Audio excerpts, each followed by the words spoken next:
Hello, everybody. Hi, welcome. Welcome to Attuning to the Voice of Mother Earth, How to Hear Her and Follow Her Call Global Conference, where through inspiring interviews, we're invited to explore real actions we can take as individuals to deepen our connection to Mother Earth, while at the same time discovering a way to our more authentic selves. My name is Zacharow, and I'm your host and a producer of this summit. And of course, I want to invite all of you to the space and time. And I want to thank you for taking your time to be here with us. As a host and a producer of this event, I had an honor and a unique privilege to interview all 24 luminaries you're about to hear from and learn from. If you are here, then you love our earth just like me. You're here because you know that individually and collectively we can create and dream up a new world. I just want to give some acknowledgement to the current situation of our rapidly changing world. May 4th, 2020 is a special, crazy, fantastically challenging time to be present on this earth. And although we're experiencing a worldwide pandemic together globally, I realize that everyone's situation is unique, depending on where you live, where you are in the world, what ethnicity, what race you are, what your economic situation is. And I understand that some of us are just trying to survive.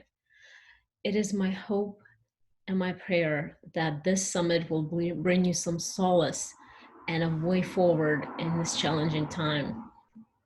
So, attuning to the voice of Mother Earth has been designed to share wisdom of all spectacular, brilliant speakers who will guide you on your path, provide inspiration for ways that you can begin building this new world to help you navigate in the turbulent, uneasy, yet revolutionary times.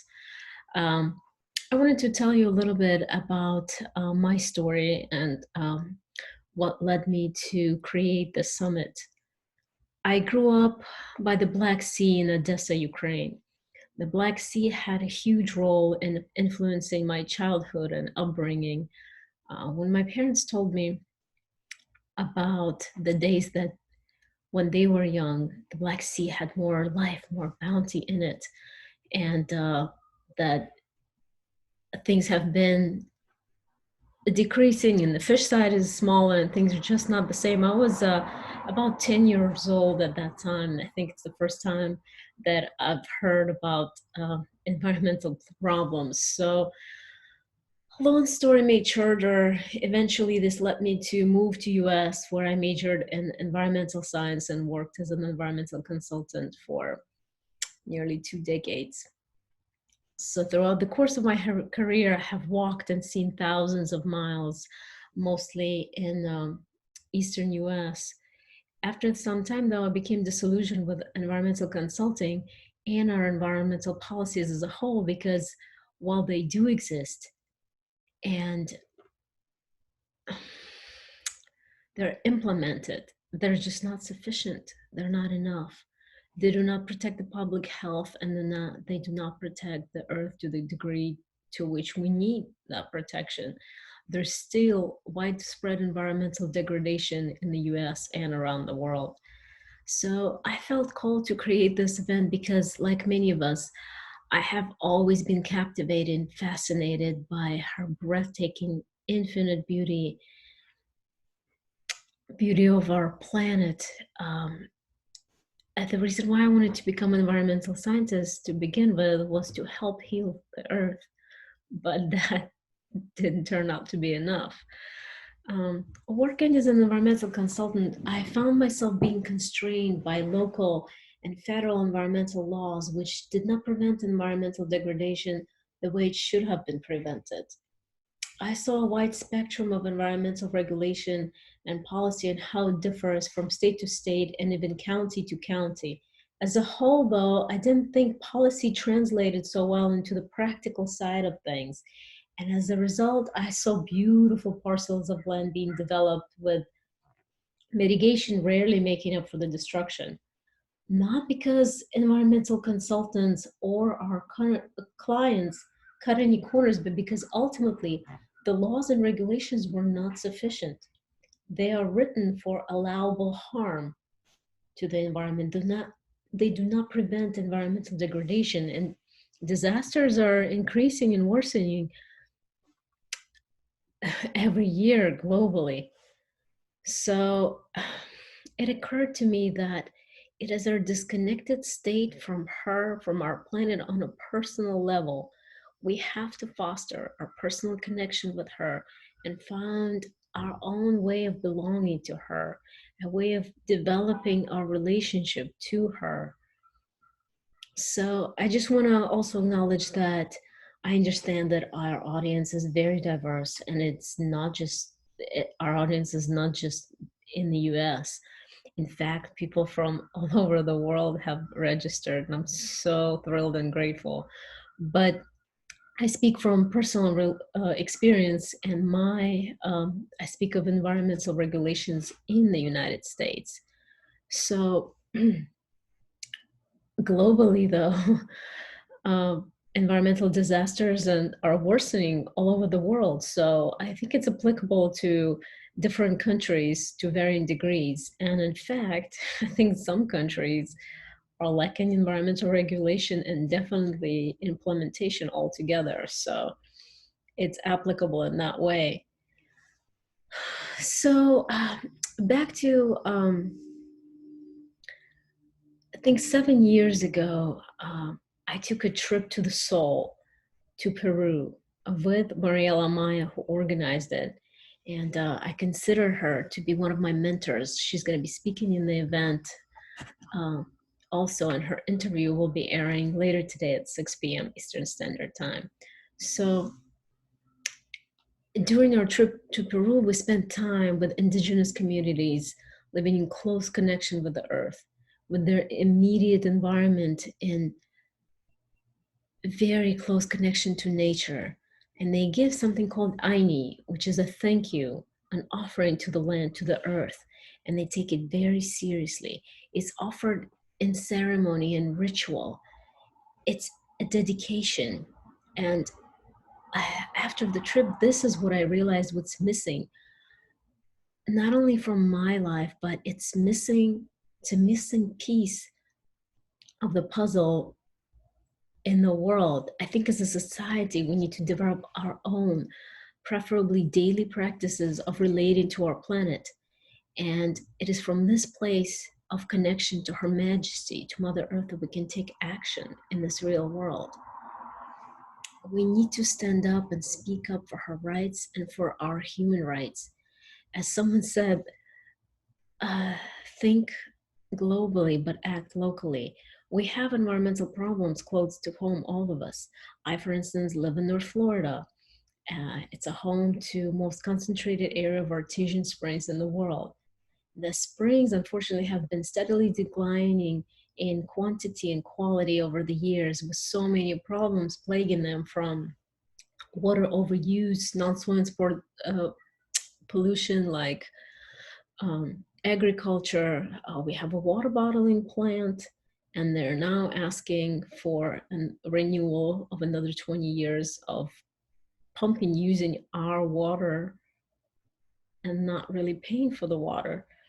And I have a local advocate. Her name is Marilee Gibson. She will speak more about this in greater detail on May 8th.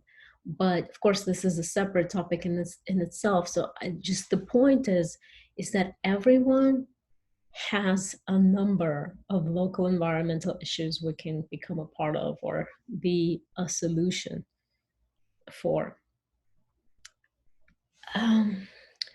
Next, I just wanted you to have like 6 different ways to find the connection to our natural world. So I'll speak about them. Like the first way is a primary way, through the food intake, through what we eat.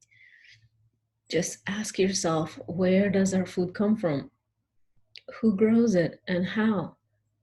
Take matters into your own hands as much as possible. I do realize that there are those of us who live practically in food deserts where local produce is not available, but it's just it's a pivot, it's a start, like one step at a time. We can buy some earth, some seeds or plants, and just put it in the soil or put it in a pot if we don't have anywhere to grow it outside, and just watch it grow, watch it develop, and get another one. It's just a process. This is a way of connecting to the earth.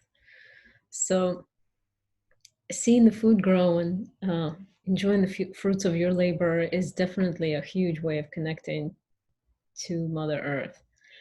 Now, the second way, a different way we can connect to the earth is through ritual and ceremony, through giving a thank you to her, through cyclical living, through vision quest. We have so many speakers: Mariela Maya, Jocelyn Mercado, Kata Brown, Dr. Terry Ward, Flora Ware. We have Aurora Farber, Abidenia Buick. We have Adam Gainsberg and Andrea Michelle Heckel, that all talk about this in their interviews. So connecting with the earth, playing and exploring these ideas is also a starting point. And none of it has to be formal if you don't want it to be. If you don't have a local shaman who can show you or lead in ceremony. I, for instance, don't. At least I don't know one. So this is the place where your creativity comes into place. The earth loves what we love, likes good food, grain, good oils, incense, beauty. Give her some of what you appreciate. Arrange the flowers and rocks beautifully. You can collect them on the nature walk and just put them together when you're done as a thank you of gifting you such a wonderful experience outside. You can explore different ways of connecting to her that ignite your spark, that speak to you. Just come from the inside out and find your personal connection and love and take it from there. It becomes easier with time and imagination. You can just be outside on a walk or just sitting under a tree and enjoying its presence. You can give your attention, your full attention to nature and be fully present on your walk outside. This is really all it takes. And you can try connecting through your own heart resonance, through your breath, and through breathing through your heart, opening your heart.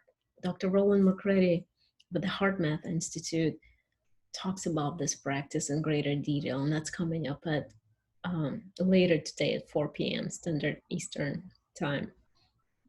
The third way is noticing where our daily product use comes from. For instance, ask yourself, do I need water which comes from over pumping artesian springs in North Florida in a tiny, nasty plastic bottle? What did I just create if I drank that bottle? Waste that's not even recyclable because I didn't want to bring my own reusable water bottle. Or do I need the product that comes to me as a result of deforestation of a huge natural rainforest, ancient rainforest in Indonesia because of palm oil? Now that the forest has been converted to a monoculture of oil palm, and about a lot of native species were displaced, including orangutans. Do I need my butter spread with palm oil that bad? Do I need my shampoo with Procter & Gamble that has palm oil in it? Things like this. Or, where is my toilet paper coming from? Is it coming from Canadian arboreal forest that's being wiped out so I can wipe my own rear end? I mean, so many product use can be closer examined and we can make better choices. I mean, another thing to consider is how do you travel and where you travel and what do you do when you get there? Maggie Duncan Simbaea and Linda Tucker, they explore and tell the consequences of unconscious tourism. All of this together can be, I know, like overwhelming, but if we take it one step at a time, we will eliminate the demand which drives the destructive practices on our planet. We need to step away from the consumer species and step into a restore species. Claire Dubois will talk about that in more detail in her interview, airing May 8th. So the fourth way is how we use our time and energy. Do we donate our energy and our time and resources whenever possible? Do we donate money to organizations like Seeds of Vandana Shiva, Tree Sisters, Eden Reforestation Projects, indigenous organizations? They're all doing amazing work to hold our world, our planet, from being deforested and depleted. There are so many more out there. We have all these, a lot of these speakers here. We have Claire Dubois with Tree Sisters, as I just mentioned. We have Dr. Stephen Fitch with Eden Reforestation Projects. We have Dr. Roland McCready with the HeartMath Institute, Larry Merculiev with Wisdom Weavers of the World. They're all here to share and impart their knowledge to us. And they're this is sacred reciprocity. This is us giving back to our planet. So the fifth way, another way, is our political participation. We can political action for nature's rights, giving that is not a radical concept, to give nature the rights that corporations have been enjoying for years. Participate in the political process. Elect those who look after your health and the health of the earth. It's one and the same, and hold those people who we have elected accountable. Hold them regularly. Make sure new laws are the new laws that give nature rights, and laws that making assaults against nature are punishable and enforceable by law are enacted. Environmental issues are not partisan issues. Like in US, the National Environmental Policy Act, Clean Water Act, Clean Air Act, these are all known as the cornerstone of environmental laws that were signed into law by Richard Nixon, a Republican president, because of the public consensus, because of the public pressure, because we demanded it. And for all I know, because he cared about the earth. So the political way is the fifth way, an important way. And the sixth way, no less important, is we can create connection through our artistic endeavors, through song, dance, poetry, storytelling, visual art. We can weave Pachamama into all of them and make it a celebration of her. So there's 7 billion people more on this planet, and every person can find a way to connect to nature in more than one ways and using different modalities, so that there must be at least 7 billion and probably infinite ways of connecting to Mother Earth. Find yours, find what speaks to you, what lights you up. The bottom line is, we can start somewhere, and in the meantime, be very loving, very patient and compassionate to yourself in this process. Pay attention to what she shows you and how she speaks to you through dreams, through insights and revelations, visions, inspirations. I'm sure there are at least 7 different billion ways she speaks to each and one of us. We exist on this planet, and therefore we matters. I think she hears us, knows of our presence. So be patient with yourself. Don't rush the process. Don't expect that she will right away whisper in your ears everything she wants you to know. Develop the relationship one step at a time and see where it unfolds. So, of course, I wanted to share with you, our wonderful audience. There's so many brilliant speakers offering you so many different ways to find meaningful connection with our beloved planet. And yes, you can find real actions you can take to connect to Mother Earth while listening to their talks. So a deep bow of gratitude to all our exquisite expert speakers for sharing their bounty of knowledge, their life experience, and intimate details of how they themselves relate to nature. I'm humbled by their courage, bravery, and wisdom, and new ways of seeing and doing things. Thank you. I'm also giving away 7 free one-on-one connection strategy sessions for those of you who have a desire to connect deeper with Mother Earth and want to come up with concrete ways to deepen your connection to self and our planet. So I invite you to click the link below of this video and complete a short questionnaire for a chance to win the connection strategy session with me. That's if you need more ideas of daily practices to find connection and forge a relationship of reciprocity with Mother Earth. So what I wanted to leave you with is that each one of us is created in the image of the creatrix, creator, higher power, God. There are lots of names, but the concept is the same. Find the one that speaks to your soul. So we are magical beings who are nature herself. We just need to remember it. We need to tap into our power of our ancient cellular knowledge of it. We need to start learning how to exercise our creative powers, how to build a world where all beings on earth thrive.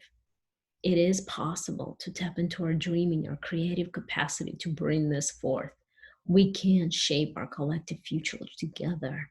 We can navigate these uncertain times together by helping one another and therefore raising ours in the earth collective vibration. They're not just words. There's science behind it, different branches of science, and it's a whole other topic of discussion we can make.